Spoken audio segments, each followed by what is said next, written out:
ইচ্ছা ইচ্ছাময়ী তারা তুমি, তোমার কর্ম তুমি করো মা, লোকে বলে করি আমি সকলি তোমার ইচ্ছা ইচ্ছাময়ী তারা তুমি, তোমার কর্ম তুমি করো মা, লোকে বলে করি আমি সকলি তোমার ইচ্ছা।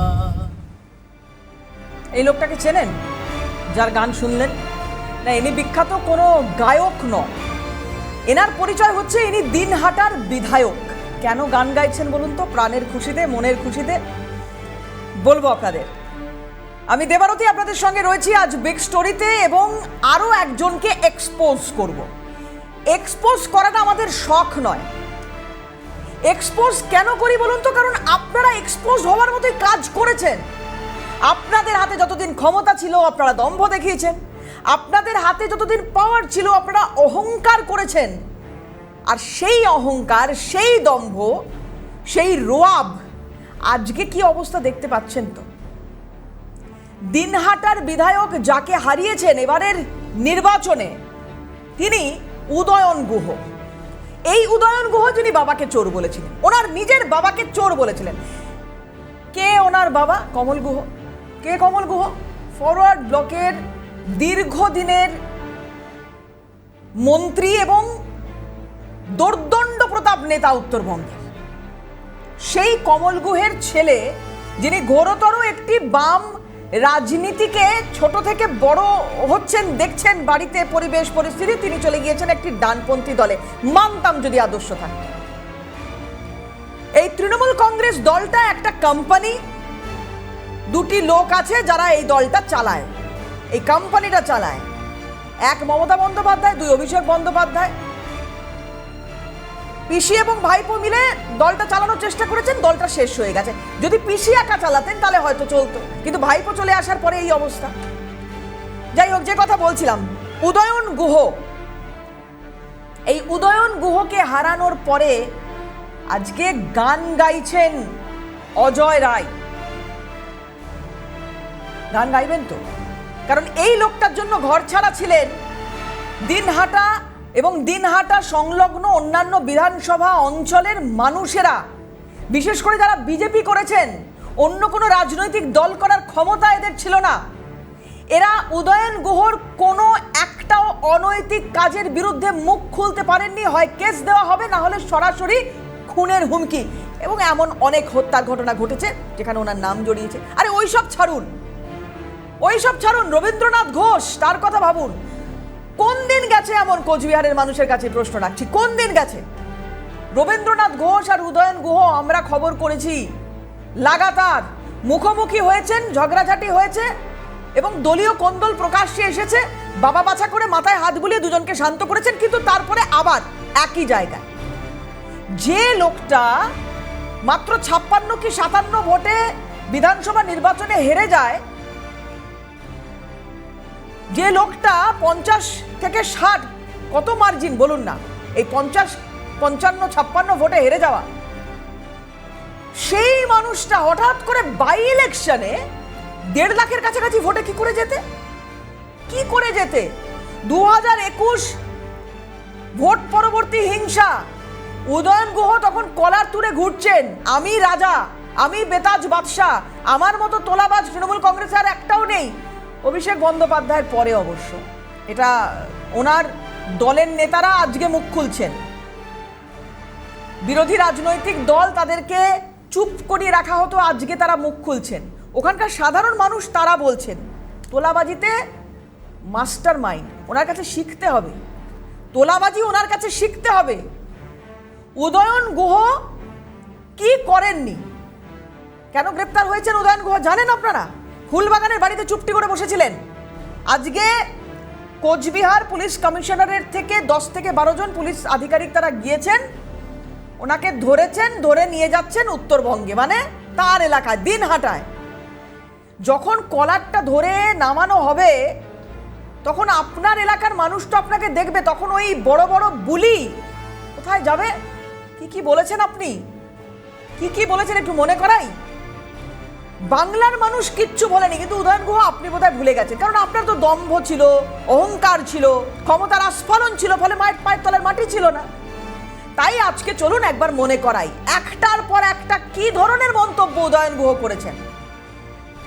উদয়ন গুহকে গ্রেপ্তারি, তার নির্দিষ্ট কারণ বলা হচ্ছে প্রধানমন্ত্রী আবাস যোজনায় লক্ষ লক্ষ কোটি টাকা, লক্ষ লক্ষ টাকার দুর্নীতি করেছেন। লক্ষ লক্ষ টাকার দুর্নীতি, 20,000 টাকা করে তুলেছেন পার দুর্নীতি, মানে ধরুন একজনের কাছ থেকে 20,000 টাকা তুলেছেন তোলা। প্রধানমন্ত্রী আবাস যোজনায় কি করে মাঝখানে অন্য কেউ ঢুকে যাচ্ছে, কি করে করেছেন আপনারা? করেছেন। তৃণমূলের নেতাদের এই শিল্পটাও নখদর্পণে ছিল। যাই হোক, উদয়ন গুহের কথা বলছি। উদয়ন গুহর কিছু রিয়াকশন সেই সময় দেখায়। এই যে এত বড় বড় কথা আপনারা বলেছেন না, বাংলা বাঙালি, বাঙালি অস্মিতা ইত্যাদি ইত্যাদি, তো বাংলা শিখতে গেলে উদয়ন গুহের মতো মাস্টার প্রয়োজন। কি কি বলেছেন, কাদের কাদের উদ্দেশ্যে বলেছেন? উদয়ন গুহ প্রাক্তন উত্তরবঙ্গ উন্নয়ন মন্ত্রী, দেখুন তার বচন, তার বুলি।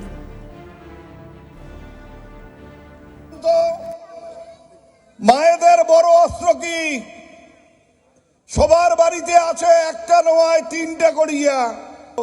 ওই অস্ত্র প্রত্যেক বাড়িতে আছে, হিন্দু হোক মুসলমান হোক। অস্ত্রটা কি?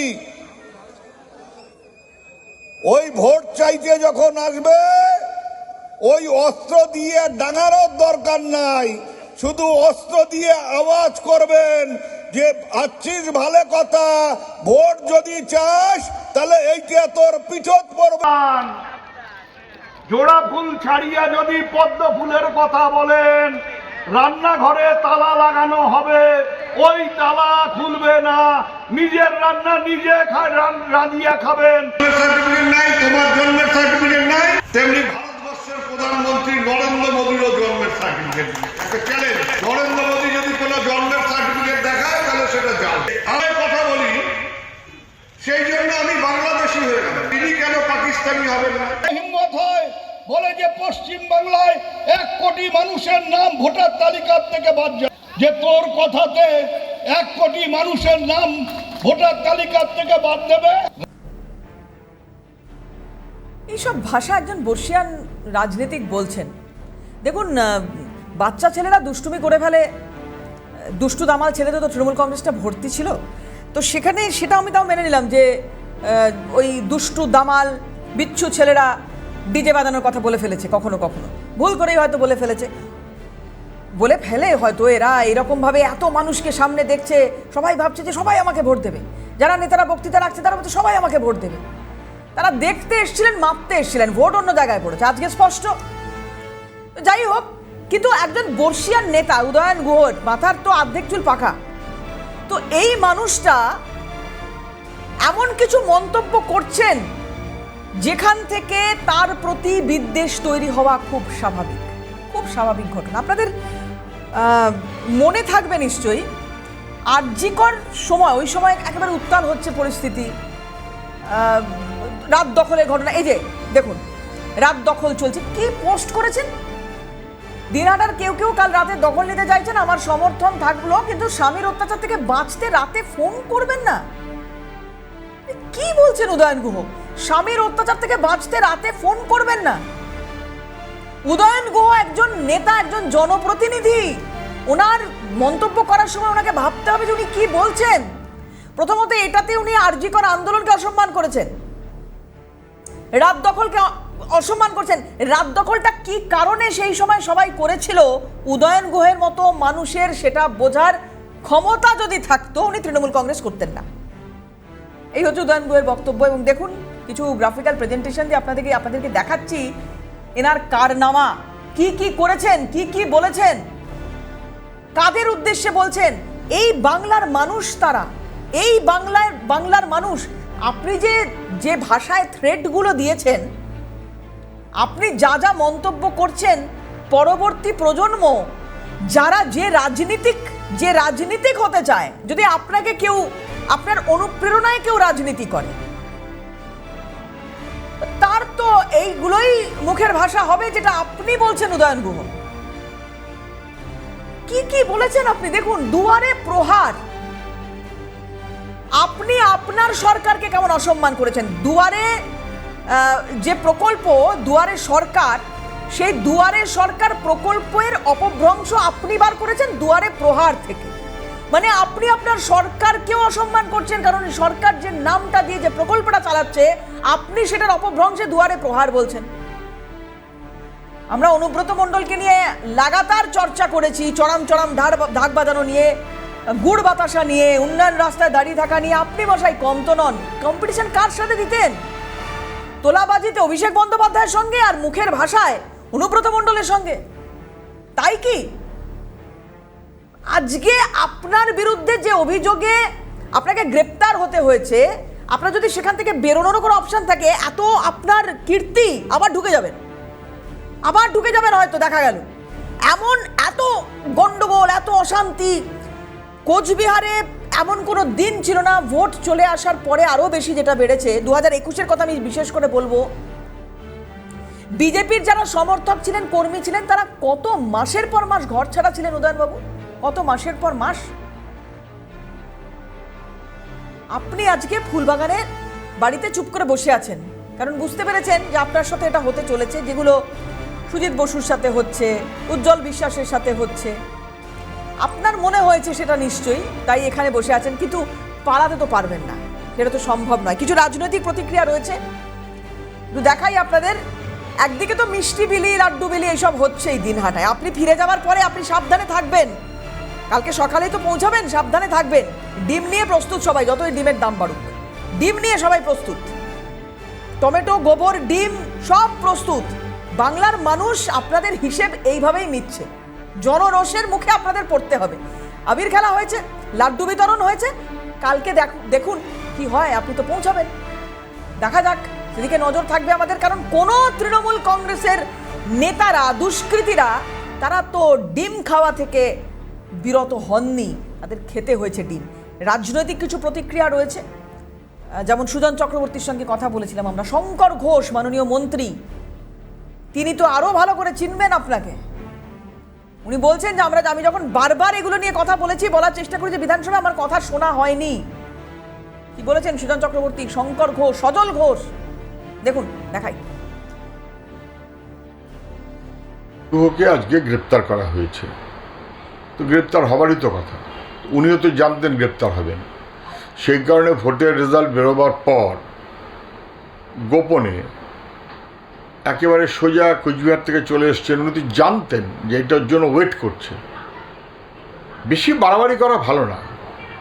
আমি সব যা খুশি তাই করব, মাথার উপরে লোকের পা দিয়ে চলবো, হিংসা ছড়াবো, দুর্নীতি করব, খুশি মতন চলবো।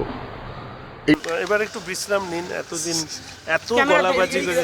আমি একসময় বলেছিলাম ওনার নাম হচ্ছে উদয়নের উড়িয়ে দিয়ে কুদয়ন গ্রহ, মানে এত কুকথা বলতেন, এত রংবাজি করতেন। এই বয়সে এগুলো না করলেই ভালো হতো। আর আমাদের মাননীয় মুখ্যমন্ত্রী তো একটি কথা বলেইছেন, যিনি অন্যায় করেছেন আইনের পরিভাষার মধ্যে তাকে তার শাস্তি পেতে হবে। ওর বাপকে চোর বলেছিল, ওর বাপকে দুর্নীতিগ্রস্ত বলেছিল। ওর থেকে বড় চোর, দুর্নীতিগ্রস্ত বর্তমান রাজনীতিতে আর বোধহয় বিরাট কিছু নেই। ও ভোট চুরি করে জিতেছিল। গত বিধানসভার প্রথম নির্বাচনে ও 56 ভোটে হেরেছিল, 56 বা 57 ভোটে। আর তার কদিন বাদেই ওই কেন্দ্রেই আবার ভোট হয়, বাই ইলেকশন হয়, সেখানেও 1.5 লাখের কাছাকাছি ভোটে জিতেছিল। ও তো ভোট চোরও বটে। দেখুন, উদয়ন গুহ যখন বক্তব্য রেখেছেন, মানে আপনাদের মনে থাকবে এই বিষয়গুলো, আর নতুন করে বলবো না, খুব বেশি সময়ও নেই। উদয়ন গুহ যখন বক্তব্যগুলো রাখতেন বা বলতেন, বিতর্কিত মন্তব্য বলে ব্রেকিং নিউজ করে আমরা চালিয়েছি। কেন চালিয়েছি? সচেতনতা আনার জন্য মানুষের মধ্যে, যে দেখুন জনপ্রতিনিধি, তার মুখের ভাষা দেখুন। তখনও জানতাম না যে ডিজে অপেক্ষা করে আছে আমাদের জন্য, কিন্তু যা শুনেছি, যেটুকু শুনেছি সেটুকুই উদয়ন গুহর প্রতিক্রিয়া আমরা আপনাদের সামনে বারবার রেখেছি। এবং তারপরেই খুব স্বাভাবিকভাবে আমাদের জানতে ইচ্ছে করতো যে শিক্ষাবিদেরা কিভাবে দেখেন এই বিষয়গুলো। তারা তো কেউ অধ্যাপনার সঙ্গে যুক্ত, কেউ একাডেমিক কোনো এই ধরনের প্রফেশনের সঙ্গে যুক্ত। তো তারা যখন ছাত্রছাত্রী তৈরি করেন, কেউ যদি হঠাৎ এরকম একটা প্রশ্ন করেন যে আমি ভবিষ্যতে রাজনীতিক হতে চাই, কিন্তু রাজনীতিক হতে গেলে কি এই ধরনের ভাষা প্রয়োগ করতে হবে, তখন শিক্ষাবিদরা কি বলেন? গোপাল চন্দ্র মাঝি গৌরবঙ্গ বিশ্ববিদ্যালয়ের উপাচার্য ছিলেন, প্রাক্তন উপাচার্য, তার সঙ্গে আমরা কথা বলেছিলাম, তিনি একটা ব্যাখ্যা দিয়েছেন এটা, দেখুন। এটা তো সত্যি যে কুকথা আজকে আমাদের সমাজে, আমাদের রাজনীতিতে, আমাদের পরিবারে একটা আলোচ্য বিষয় হয়ে দাঁড়িয়েছে। আমরা ছোটবেলায় বলতাম যে এই কথাতেই মধু ঝরে, এই কথাতেই বিষ ঝরে। সেই কুকথা এমনভাবে প্রভাবিত করে মানুষকে, যিনি কুকথা বলছেন তিনি হয়তো ভাবছেন, যদি তিনি রাজনীতির লোক হন, কুকথাটা বলছেন এমনভাবে যেন মনে হচ্ছে তিনি তার দলের নেতা নেত্রীদের প্রশংসা বাক্য পেতে চাইছেন কুকথার মধ্য দিয়ে, অথবা তার যে রাজনৈতিক সমর্থক যে মানুষজন রয়েছে তাদের মধ্যে তিনি একটা বাহবা পেতে চাইছেন, অথবা বিপরীত মেরুর রাজনৈতিক মেরুর লোকজনদের কুকথা দিয়ে চাপে রাখতে চাইছেন। এটা কিন্তু সাংঘাতিক ব্যাপার। এই কুকথার মধ্য দিয়ে তিনি ঘৃণার পরিবেশ তৈরি করছেন, ভয়ের পরিবেশ তৈরি করছেন, হুমকির পরিবেশ তৈরি করছেন। কুকথার প্রভাবে এমন রাগান্বিত হয়ে যাচ্ছেন অনেকে যে অনেকের প্রাণ সংশয় পর্যন্ত হচ্ছে।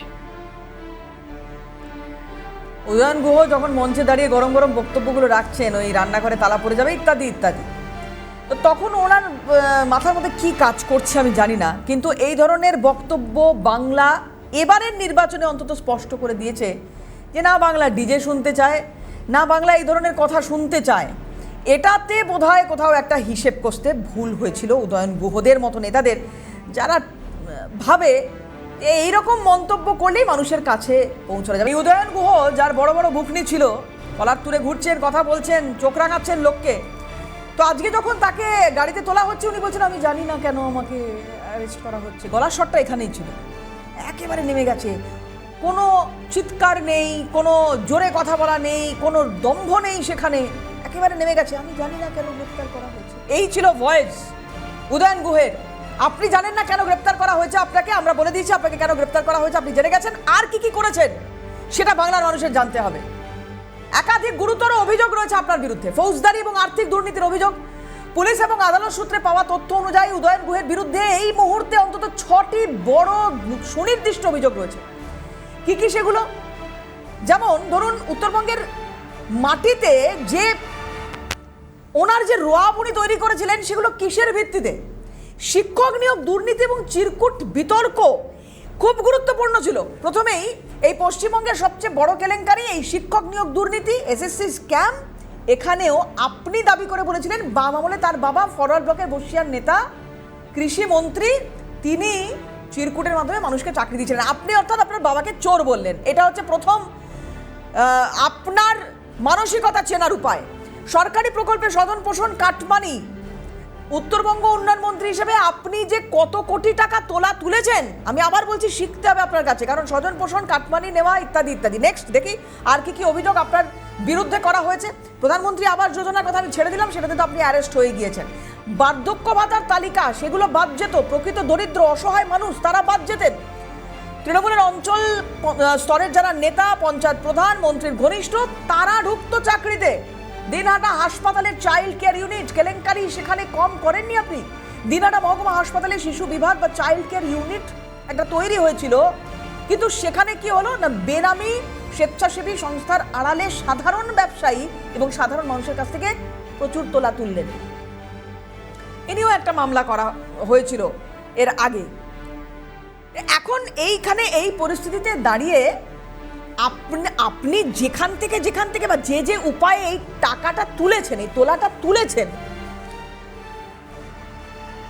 কালীঘাটের টালির চালায় পাঠিয়েছেন কি ওই 75-25 এই যে বখড়ার ভাগটা, আপনার দর এত বেশি ছিল, তৃণমূল কংগ্রেসে এত অপরাধের পর অপরাধ করেছেন। দেখুন ছবিটা, দেখুন ভরসা, বিশ্বাস, এই এই যদি আপনার টিকে থাকার কৌশল হয় তৃণমূল কংগ্রেসে, জাহাঙ্গীর শাহজাহানরা কিভাবে টিকে ছিল আমরা জানি, তোলার সঙ্গে ওরা যা যা করতো দুষ্কৃতি কর্ম সেগুলোতে ছিল। আপনি হয়তো নিজে হাতে করে কতটা কি করেছেন জানি না, কিন্তু আপনার লোকজন তারা হুমকি দিয়েছে, খুনের অভিযোগ আপনার বিরুদ্ধে ছিল, আপনি লক্ষ লক্ষ টাকা তুলেছেন বিভিন্ন জায়গা থেকে, এরকম অভিযোগ রয়েছে আপনার বিরুদ্ধে, এবং সেই টাকা কি আপনি পাঠাতেন কালীঘাটের টালির চালায়? সেই প্রশ্নের উত্তর তো জানি না ভবিষ্যতে মিলবে কিনা, দেখা যাক। আপনি কাদের কাদের ব্যক্তিগত আক্রমণ করেছেন সেই তালিকাও কিন্তু দীর্ঘ, ফলে জানি না আপনি আপনার বিরুদ্ধে যা যা কেস সাজানো এই মুহূর্তে রয়েছে, যে কেসগুলো সামনে রয়েছে, সেই কেসের মধ্যে আবাস যোজনার দুর্নীতি, আবাস যোজনার কেলেঙ্কারি এখন এই জায়গায় দাঁড়িয়ে সব থেকে গুরুত্বপূর্ণ হয়ে দাঁড়িয়েছে। তবে বাকি যে কেসগুলো রয়েছে সেগুলোর যথেষ্ট মেরিট রয়েছে। দেখা যাক আগামী সময়ে উদয়ন গুহ তার রাজনৈতিক ভবিষ্যৎ কি হয়, কোথায় গিয়ে দাঁড়ান আপনি। আজকে বিগ স্টোরি এখানেই শেষ করছি। অন্যান্য খবরের জন্য চোখ থাকুক সিএন।